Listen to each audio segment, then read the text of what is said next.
Hello to all, hope you are good and doing good with your subject also. So जो आज का हमारा topic है 3 dimension geometry, उसमें से हम प्लेन डिस्कस कर रहे हैं और पार्ट 3 आपको लिखा हुआ नजर आ रहा है. मीन्स हम 2 पार्ट्स इस वीडियो के आ चुके हैं और हम उन दोनों पार्ट्स में हमने normal form of the equation plane कर ली है डिस्कस. हमने equation of the plane, passing through a point and perpendicular to a given direction, ये सब कुछ हम डिस्कस कर चुके हैं. आज जो हमारी डिस्कशन रहेगी, जो हमने प्लेन की इक्वेशन फाइंड आउट करनी है, उसके लिए कंडीशन क्या रहेगी? Equation of a plane passing through 3 non collinear points.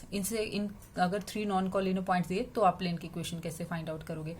NCERT exercise अगर 11.3 हम देखते हैं तो उसमें क्वेश्चन नंबर 6 है इससे रिलेटेड, बट हम और भी क्वेश्चंस करेंगे तो आप वीडियो को देखिए, उसमें आपको समझ में आता जाएगा.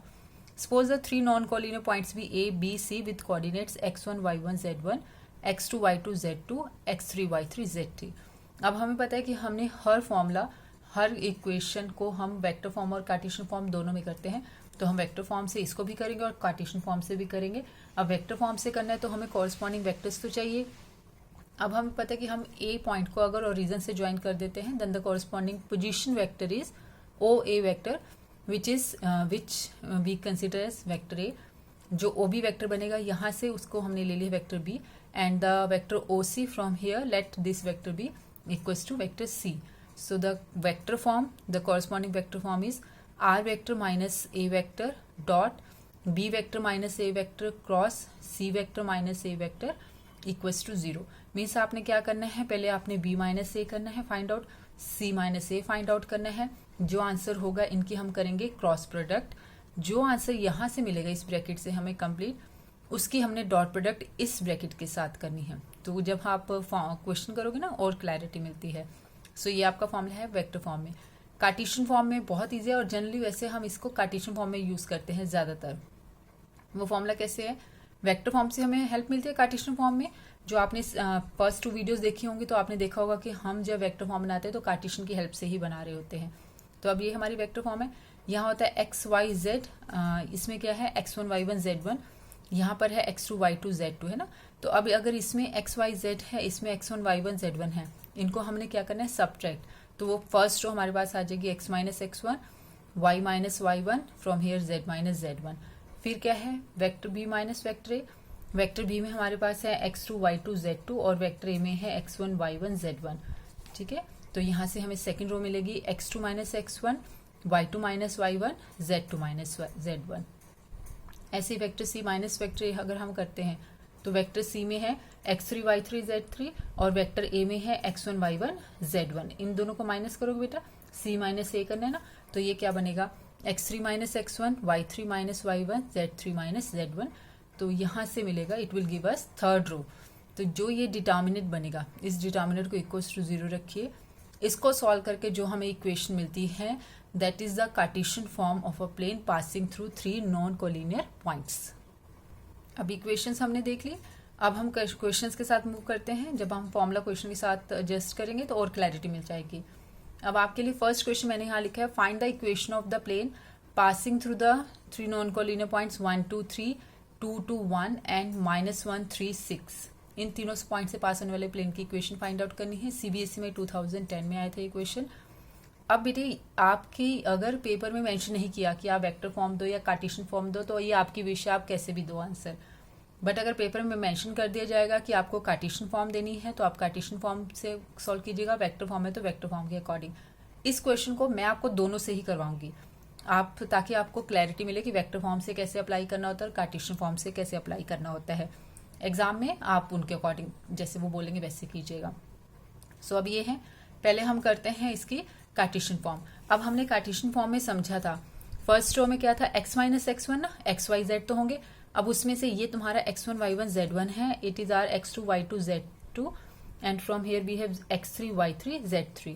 तो अब यहाँ क्या बनेगा x माइनस x1 फिर y minus y2 z minus z3. First row आ जाएगी यहाँ से. आई होप आपको फॉर्मूला याद होगा, अदरवाइज मैं आपके लिए एक बार लिख देती हूँ दोबारा वो फॉर्मूला. यस बेटा, हमारा फॉर्मूला ये था x minus x1 y minus y1 z minus z1. फिर था x2 minus x1 y2 minus y1 and z2 minus z1. The last row is x3 minus x1, y3 minus y1 and z3 minus z1। ये हम complete determinate solve करेंगे और फिर इस determinate को equals to 0 हम रख देते हैं, यहाँ से हमें इक्वेशन मिलती है। बस अब आप वैल्यूज पुट करते जाइए जो जो हमें पता है। सो फर्स्ट ये x1 y1 z1 था, तो x माइनस x1, ये x minus 1, y minus 2, z minus 3। फिर आप सेकेंड माइनस फर्स्ट करते हो ना, b माइनस a करना है, x2 माइनस x1 से बनेगा, वो हो जाएगा 2 माइनस 1, 2 माइनस 2, देन 1 माइनस 3। ये बन गई हमारी सेकेंड रो। फिर थर्ड रो थी x3 minus x1 means third point और फर्स्ट पॉइंट को सब्ट्रैक्ट करोगे, तो -1 -1, फिर होगा 3 माइनस 2, देन x माइनस 3, यहाँ से हो जाएगा। ये आपको अगर आप ऐसे नहीं भी लिखोगे ना, डायरेक्टली लिख दोगे तब भी आंसर आ जाएगा हमारे पास। ये सिर्फ आप फर्स्ट क्वेश्चन करो, तो मैं इसको पूरा कंप्लीट इसके फॉर्मेट में आपको लिख कर दे रहे हैं। तो बस अब हम स्टार्ट करते हैं क्वेश्चन को सॉल्व करना। इनको सिर्फ आपने कैलकुलेट करना है, जो ये आपको यहाँ टर्म मिल रही है x1 x minus 1, y minus 2, z minus 3। From here we have 1 0 -2 1 and 3, ठीक है, इक्वल्स टू 0 है।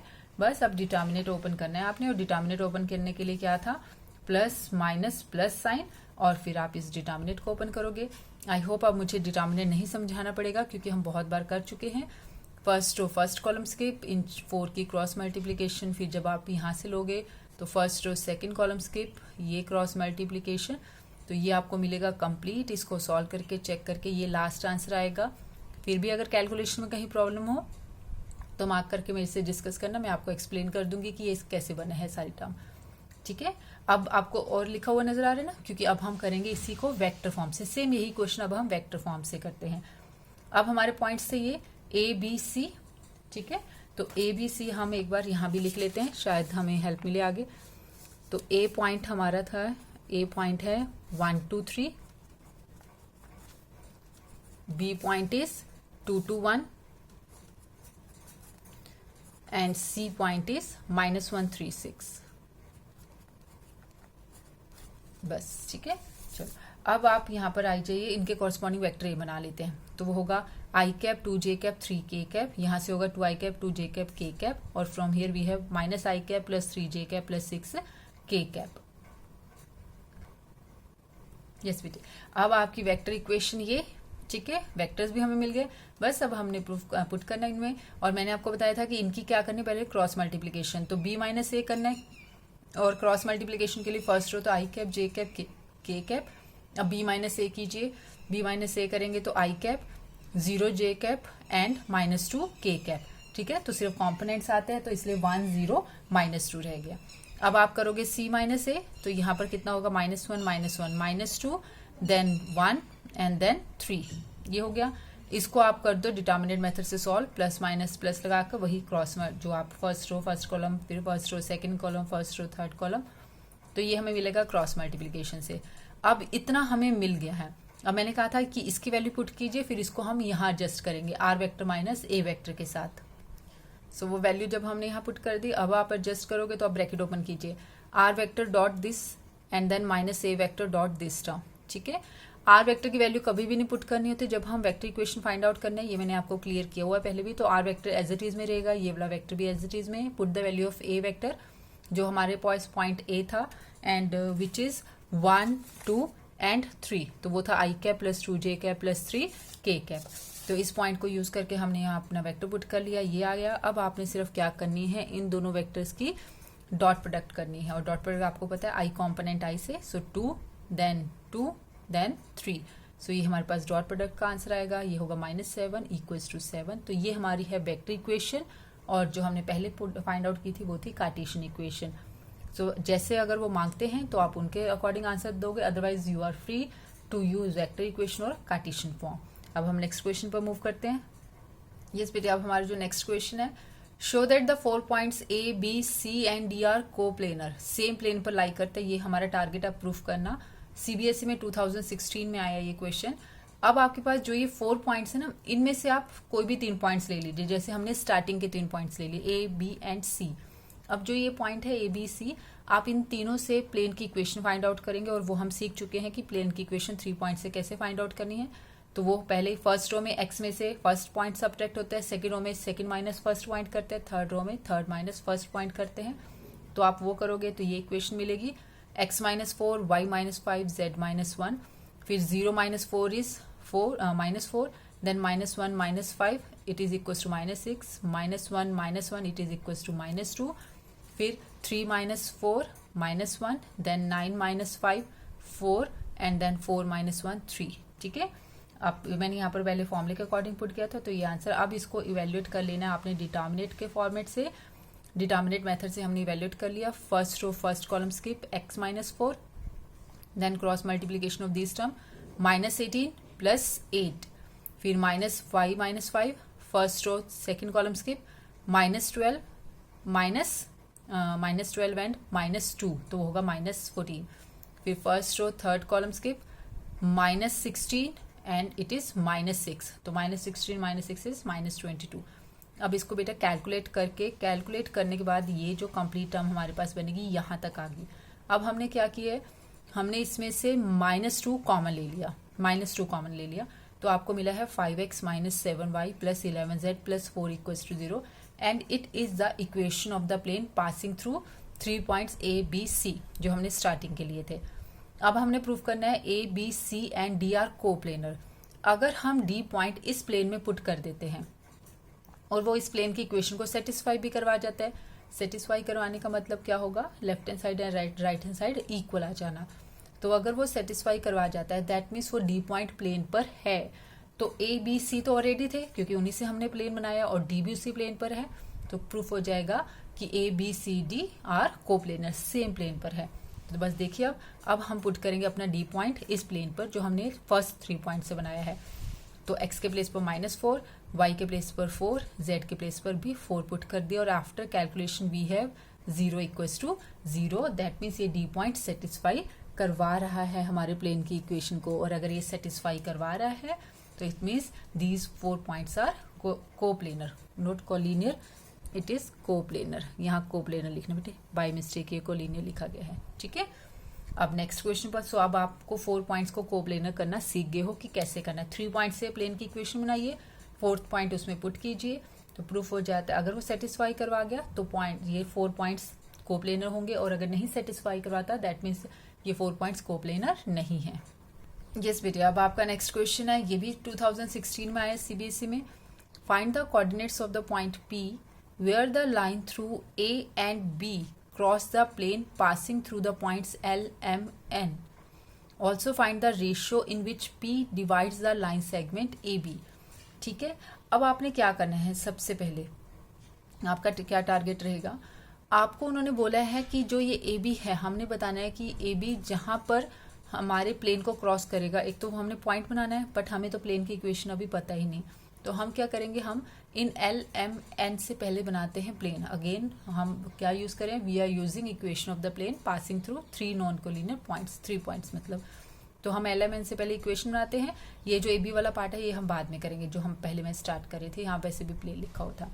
तो इन तीनों से इक्वेशन बनाएंगे, same process, x minus x1, y minus y1, z minus z1, x2 minus x1, y2 minus y1, z2 minus z1, फिर x3 minus x1, y3 minus y1 and z3 minus z1।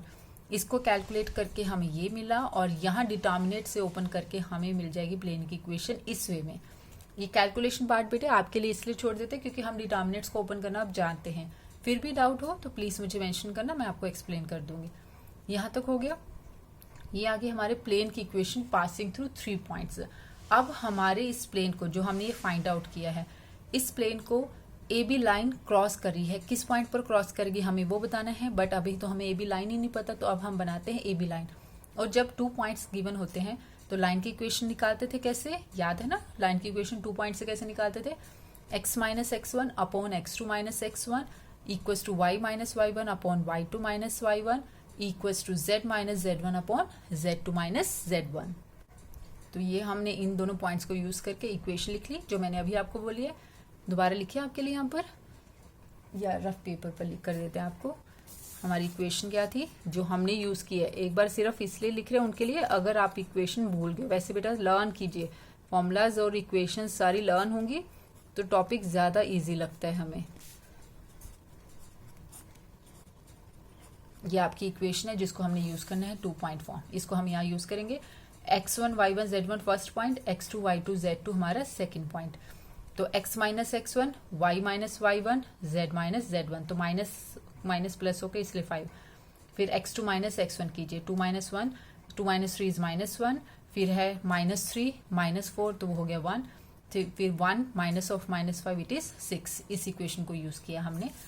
तो अब बस जब आपके पास equation आ गई, हमने निकालना है पॉइंट जहां पर हमारी लाइन प्लेन को क्रॉस करती है। तो हम जब भी पॉइंट की बात होती है तो आप लाइन पर एक जनरल पॉइंट निकालोगे, और जनरल पॉइंट निकालने के लिए आप उसको के को रख लोगे।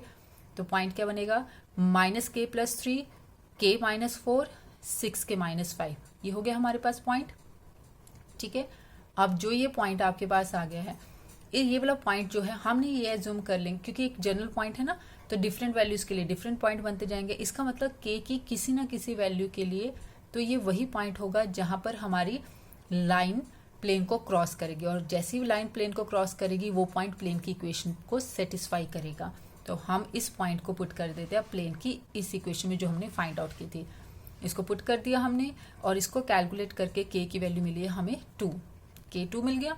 और आप के की वैल्यू अगर 2 इसमें डाल दोगे तो वो कौन सा पॉइंट होगा, रिक्वायर्ड पॉइंट, जो वो हमसे मांग रहे थे कि जहां पर हमारा प्लेन हमारी लाइन प्लेन को क्रॉस करती है।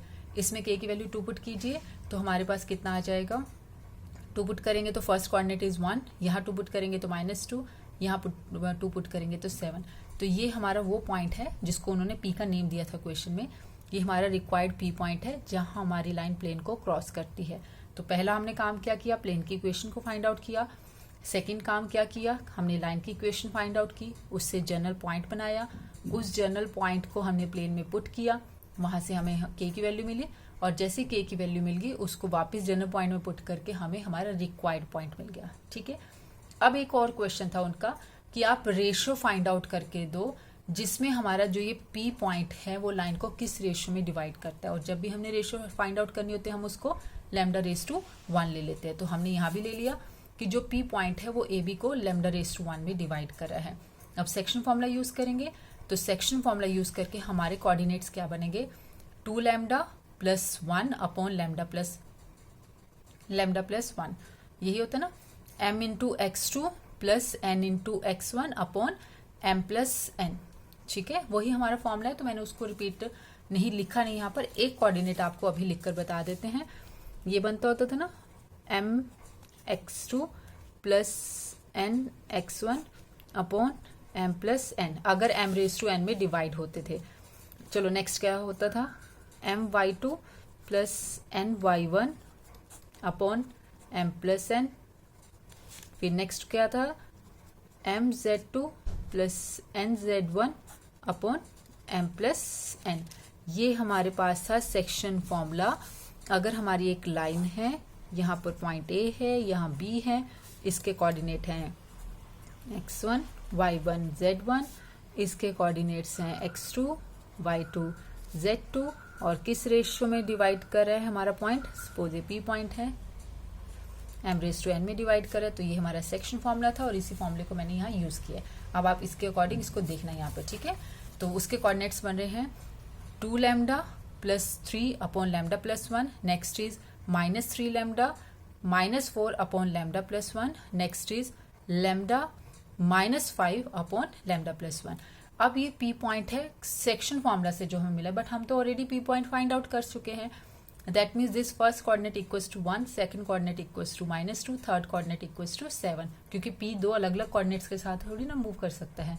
तो आप किसी भी एक को इनमें से किसी एक को रख लो, चाहे एक्स कोऑर्डिनेट को यूज करो, चाहे वाई कोऑर्डिनेट, चाहे जेड कोऑर्डिनेट को इक्वल रखो। तो हमने एक्स कोऑर्डिनेट को यहाँ इक्वल रखा, उसको सॉल्व करके हमें लैम्डा क्या मिला है, -2। और अगर लैम्डा -2 हो गया तो इसका मतलब हमारी रेशियो क्या होगी, -2/1। और नेगेटिव रेशियो होती है तो इसका मतलब हम इसको ये लिख सकते हैं कि P डिवाइड्स AB इन 2/1 एक्सटर्नली। नेगेटिव नहीं लिखेंगे ना, 2/1 एक्सटर्नली भी लिख सकते हैं।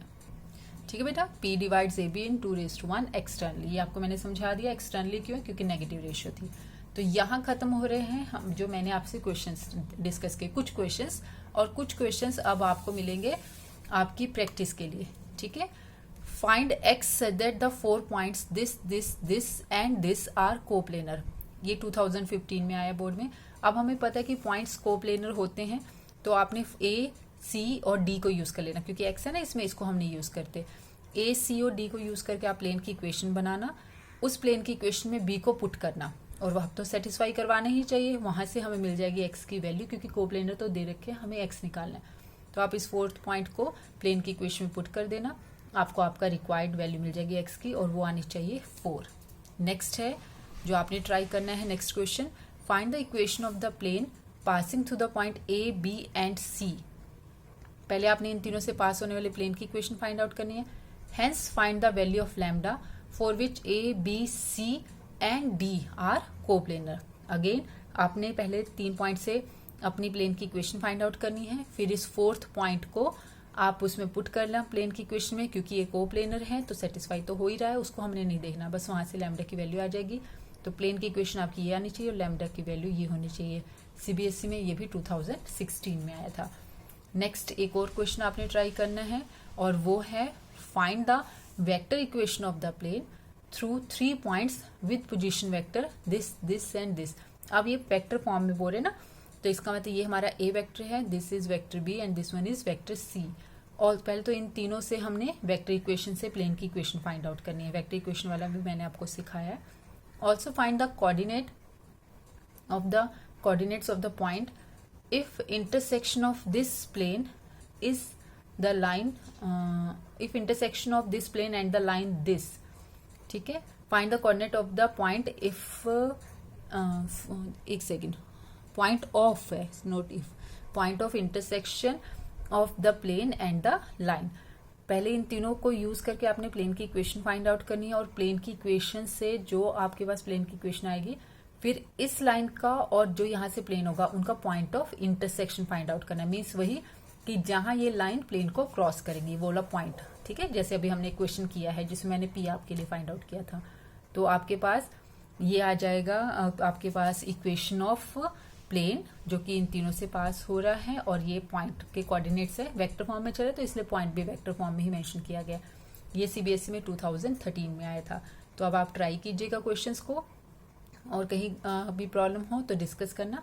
कोशिश करोगे तो क्लैरिटी ज्यादा मिलती है बेटा, आपके ट्राई करने पर ही आपको चीजें ज्यादा क्लियर होती हैं। डाउट हो तो मेरे से डिस्कस कीजिए। Till then take care.